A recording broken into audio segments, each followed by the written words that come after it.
short track speed skating. With opinion polls showing it's neck and neck between the two frontrunners, another presidential TV debate is held. We take a look at what ideas the four candidates have on addressing various key issues. The nation's daily COVID-19 tally remains above 50,000, with fatalities exceeding 7,000. Authorities review the distancing rules.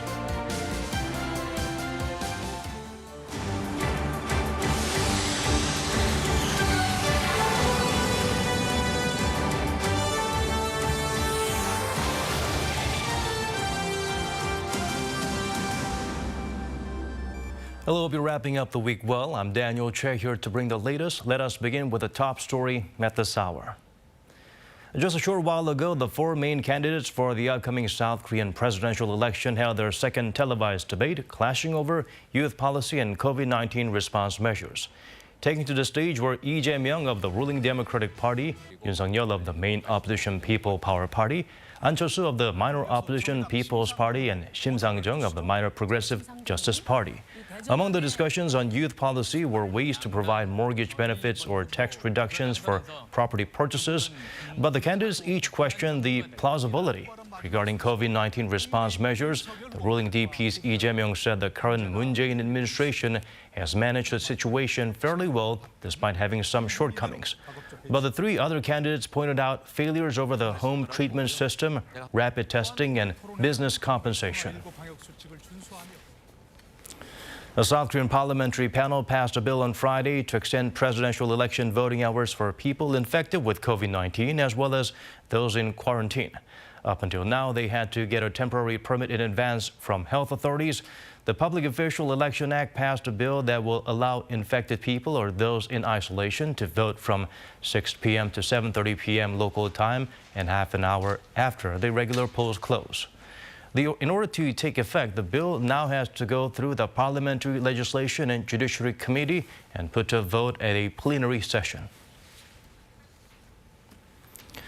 South Korea reported more than 50,000 new COVID-19 cases, double the number from a week ago. Fatalities from the virus exceeds 7,000. However, the government is ready to make bold decisions on distancing rules. Choi Min-jeong brings the updates.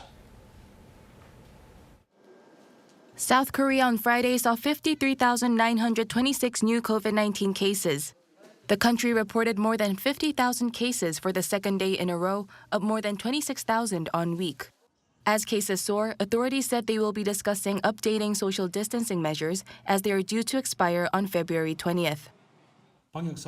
It is very important to adjust social distancing to minimize economic and social damage. After closely analyzing and evaluating the situation, we promise to make a bold decision when needed if the number of severe cases and fatalities remains stable and the virus situation can be managed to a certain extent. South Korea's Prime Minister Kim Boo-kyum also said on Friday that officials are considering a price ceiling for rapid antigen test kits in a bid to secure a stable supply. The government has already decided to ban online sales of the kits from Monday to prevent them being sold at high prices. Officials also said offline sales will be limited to pharmacies and convenience stores. Beginning February 21st, rapid antigen test kits will be provided free of charge to some 2.1 million people, including those at preschools and senior care facilities. Authorities say that's because these people could be easily exposed to the virus based on the time they spend in groups. The government has decided to make PCR tests cheaper and more accessible for people taking care of elderly or sick people by applying health insurance for PCR tests. Guardians and caregivers need a PCR test to be allowed to enter hospitals, but since the testing protocol changed after the Lunar New Year holiday, they have faced difficulties getting tested, as those under 60 can only get rapid antigen tests. This meant caregivers had to pay as much as 100,000 won, or around $83, to get regular PCR tests. But from the fourth week of February, through their health insurance, they will be able to get tested for around $3. Also, up to one guardian will be able to get a free PCR test at a screening center if they come with the patient they are looking after before the patient is admitted to hospital. Choi Min-jeong, Arirang News. Top new convoys of Seoul, Washington, and Tokyo urged North Korea to stop escalating tensions and return to dialogue and diplomacy. This came during their meeting in Hawaii following the regime's recent series of missile tests. Yoon Jung-min brings the highlights from that session. South Korea, the U.S., and Japan are urging North Korea to stop raising tensions and swiftly return to dialogue and diplomacy. The nuclear envoys of the three countries met in Hawaii on Thursday local time following a series of missile tests by the North. South Korea's No Gyu-do, his American counterpart Sung Kim, and Japan's Takehito Funakoshi assessed the latest developments on the Korean peninsula and reaffirmed their trilateral cooperation. Also discussed in detail were various measures to resume talks with Pyongyang at an early date. But it's unclear whether North Korea will actually respond to such calls for diplomacy. I don't think North Korea is ready for working level talk. It's a long, tedious process. It has discussed the what would be the current nuclear and WMD programs that North Korea has. It should be declared and should talk about how it would be verified. Ahead of the meeting, Do said the current situation surrounding the Korean peninsula is serious and that he is worried about the recent messages from Pyongyang's words and actions. As well as firing missiles, North Korea has recently signaled a possible resumption of its nuclear and ICBM tests, often considered as a U.S. red line. When asked after the meeting whether there was any discussion on putting additional sanctions on the regime, the South Korean envoy only said they talked about many situations. Regarding whether there was an additional suggestion by the U.S. on North Korea, he added a lot of issues were ones that had been discussed before, while there were some new ideas. The envoys added their meeting was productive and meaningful. They reportedly focused on fine-tuning the agenda for the foreign ministerial meeting on Saturday. Yoon Jung-min, Arirang News.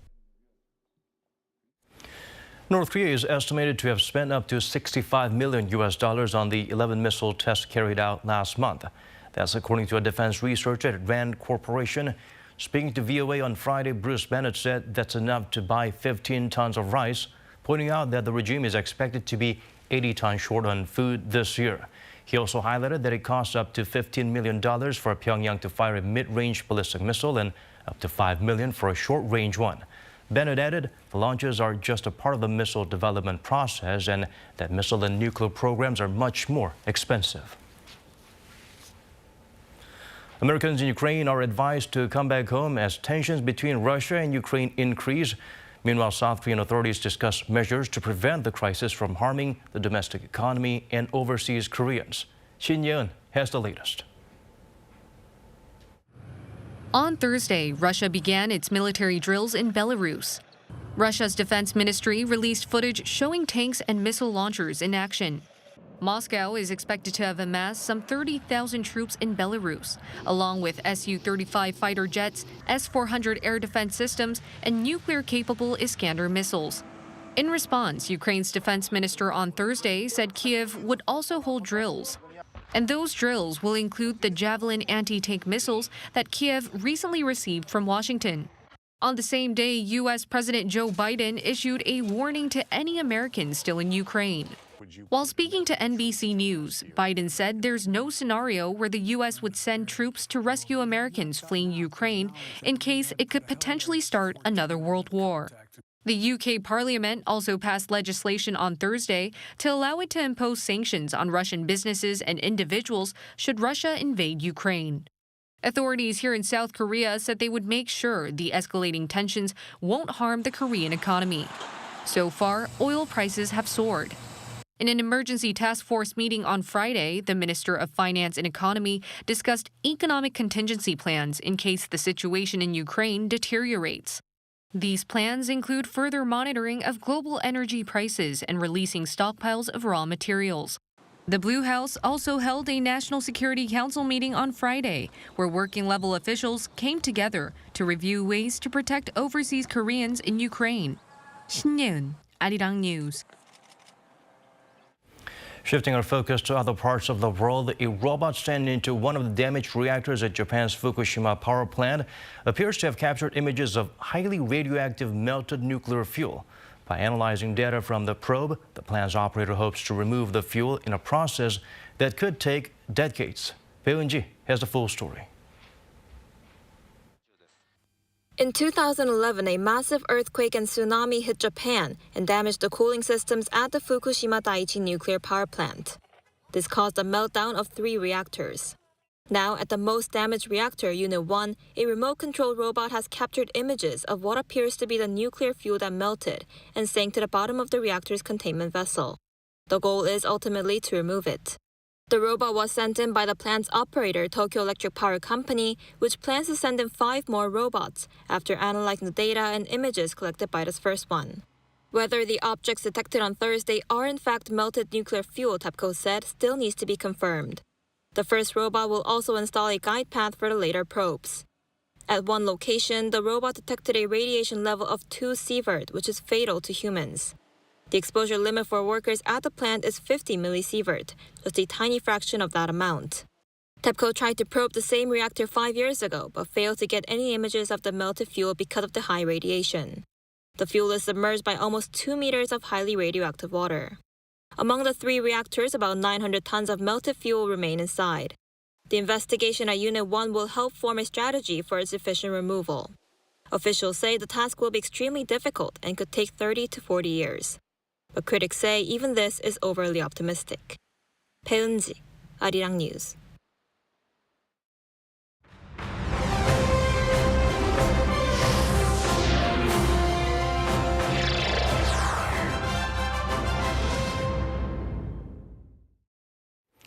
South Korea's short track speed skating team just wrapped up several events in Beijing, capturing the nation's 3rd medal this games in the process. For more, we have our Olympic correspondent Han Sung-woo on the line with us.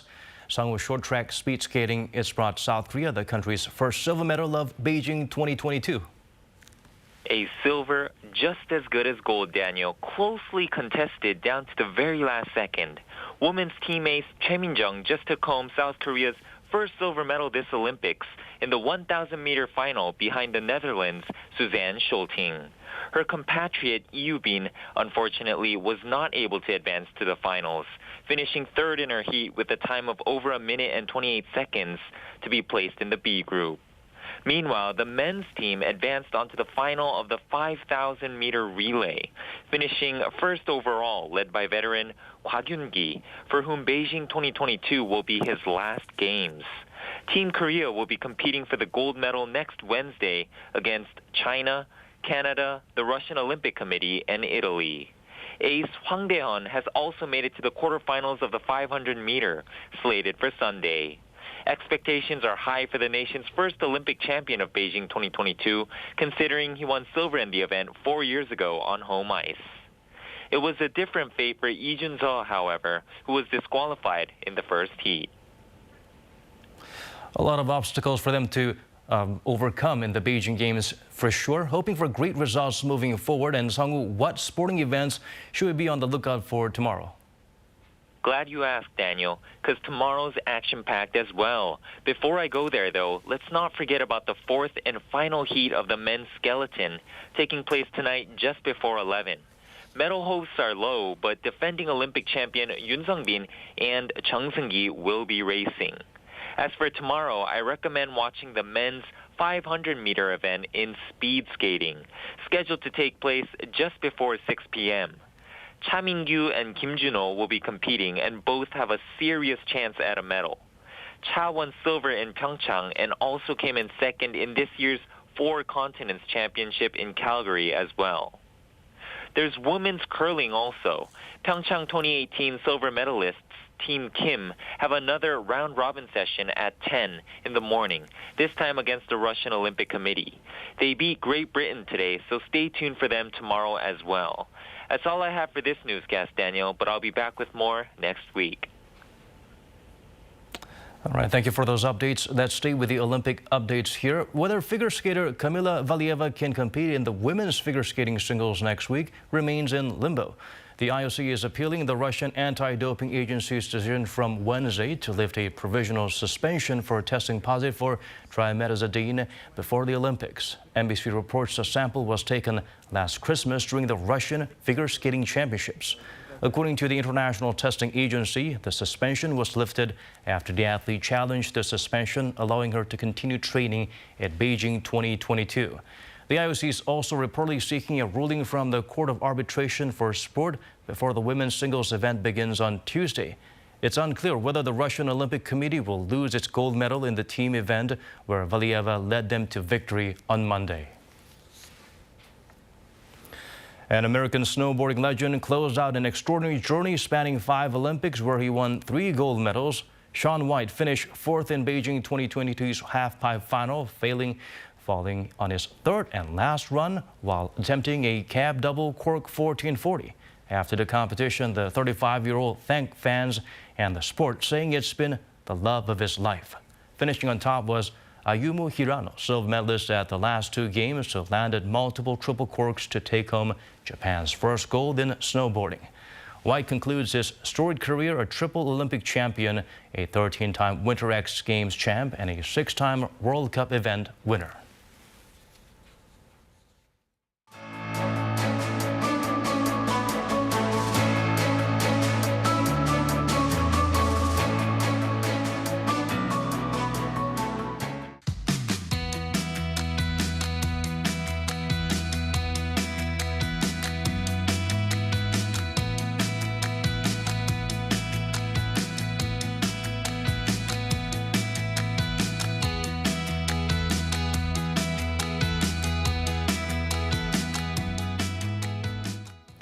Stabilizing prices and dealing with rising uncertainties like monetary tightening worldwide will be some key priorities in the first half of the year.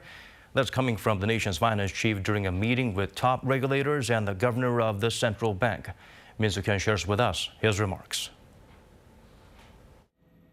The heads of the fiscal, monetary and financial authorities gathered Friday morning to discuss ways to coordinate macroeconomic policies amid heightened economic risks.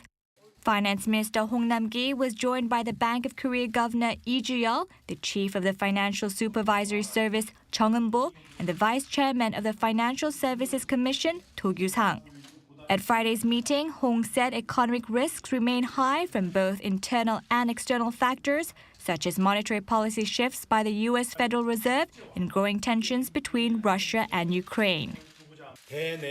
Economic, inflationary, and financial uncertainties are rising amid high volatility in internal and external markets. Given these uncertainties, in the first half of the year, maintaining a resilient economy, stabilizing domestic prices, and managing economic risks will be the top 3 tasks. Among the issues discussed, much focus was given to ways to ease financial imbalances, stabilize living costs, and expand support for the vulnerable amid the pandemic. To stabilize the interest rate on government bonds, which has been rising rapidly, the Bank of Korea plans to purchase additional treasury bonds. Just this Monday, the central bank bought $1.7 billion worth of treasury bonds, but it's considering to do more to ease market jitters. There will also be greater efforts to stabilize consumer prices, such as through liquidity management, the monitoring of agricultural products and food prices, as well as adjustments to fuel taxes. This comes as consumer prices has been up more than 3% for 4 straight months, with the latest at 3.6% in January. The policymakers are also looking into expanding tailored support for those hit hard by the pandemic. They're in talks about whether to extend the maturity for loans to small business owners and the self-employed and extend their repayment plans as well. In their first meeting in 4 months, the finance minister, the central bank chief, and top financial regulators have all agreed to work together and strengthen cooperation. Min-jeong, Arirang News. A key U.S. inflation measure released on Thursday shows prices are climbing at the fastest pace in 4 decades and broadening to touch nearly every corner of the American economy. Investors speculate that the trend would spur a decisive reaction from the Federal Reserve. Kim Jun provides a glimpse of what to expect. Inflation in the U.S. climbed to its highest level in 40 years in January. The U.S. Bureau of Labor Statistics reported on Thursday that the country's consumer price index spiked 7.5% compared to the same period last year. Price rises for food, electricity, and shelter were the largest contributors to the increase. Inflation has been driven higher by soaring demand and lack of supply, mainly due to pandemic-led global supply chain crunch. And analysts say the rising inflation will speed up the U.S. Federal Reserve's key interest rate hikes this year. Rates are expected to rise at least half a percentage point by this March to dampen spending and thus bring down prices. This would usually mean that South Korea's central bank will also increase its key interest rate, but a local expert says it could be a different story this year. A lot of analysts believe that U.S. will raise the rates too many times for Korea's comfort. So we may leave our interest rates level when U.S. raises its interest rates once or twice during the year. While that may be good for Korea's spending and macroeconomic growth, it may not be so good for Korea's capital flows because it will encourage foreign investors to leave Korea because of the lower interest. The Bank of Korea raised its key interest rates 3 times during the past 4 months to 1.25% in January. It's one of the fastest paces among developed economies since other countries have kept their rates low to stimulate growth during the pandemic.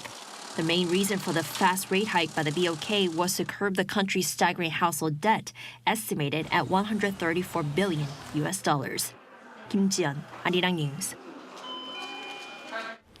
Under the Moon Jae-in administration, a greater proportion of job creation occurred in the public sector than the private sector. According to the Korea Economic Research Institute, from 2016 to 2020, the number of public sector jobs increased by 16%, while private sector jobs rose at less than half that rate, by 7.3%. Last year, as the pandemic hit employment, the administration funded the creation of more than 150,000 jobs at government agencies. Many of them were short-term positions for young people and seniors. The institute warned of the impact of higher labor costs on public sector finances. A record number of international patents were filed in 2021, indicating innovation was not hindered by the pandemic. According to the UN's World Intellectual Property Organization, 277,500 international patents were filed, up 0.9% on year. China led the way with over 69,000, followed by the U.S. with almost 60,000 filings. South Korea was fourth with over 20,000.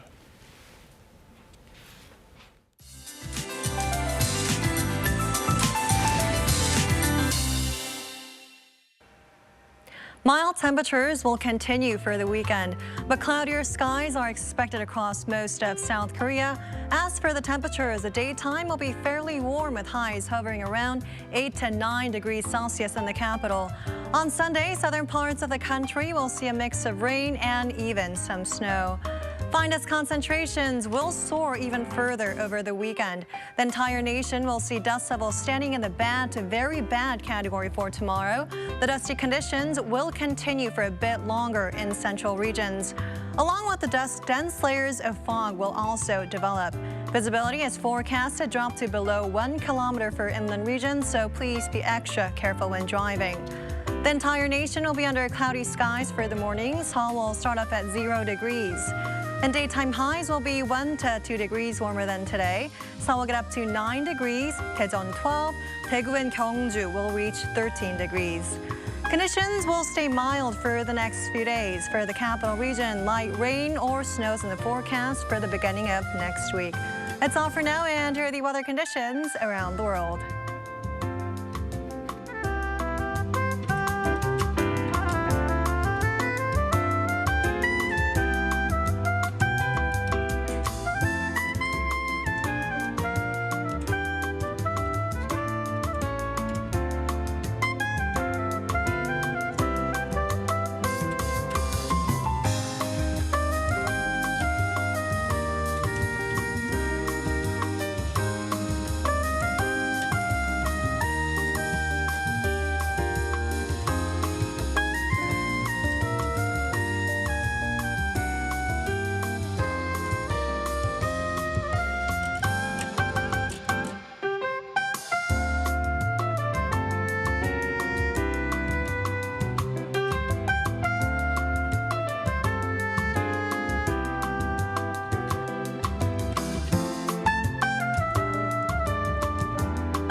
These are the stories we're following at this hour. From all of us here at Arirang News, thank you for watching.